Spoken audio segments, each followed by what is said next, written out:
அதிமுகவிலிருந்து மேலும் பலர் தாவேகாவில் இணைய உள்ளதாக அமைச்சர் ஆதவ் அர்ஜுனா தெரிவித்துள்ளார்.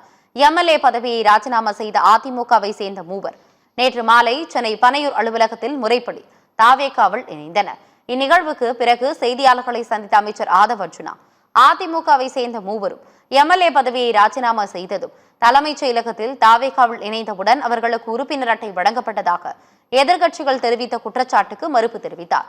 அதிமுகவிலிருந்து மேலும் பலர் தாவேகாவில் இணைய உள்ளதாக குறிப்பிட்ட அவர், நாடாளுமன்ற உறுப்பினர்கள், முன்னாள் எம்எல்ஏக்கள் பலர் தங்களுடன் பேசி வருவதாக தெரிவித்தார்.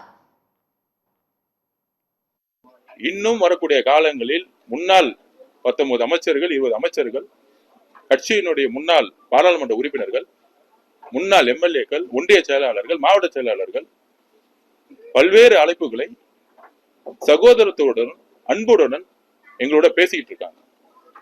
ஏனென்றால் 26 தேர்தலுக்கு அப்புறம் அரசியல் களம் மாறிடுச்சு. எழுதி வைத்துக் கொள்ளுங்கள், வரக்கூடிய தேர்தல்களில் திரு இபிஎஸ் அவர்களும் திரு மு க ஸ்டாலின் அவர்களும் இணைந்து தேர்தலை அரசியலை உருவாக்குவார்கள்.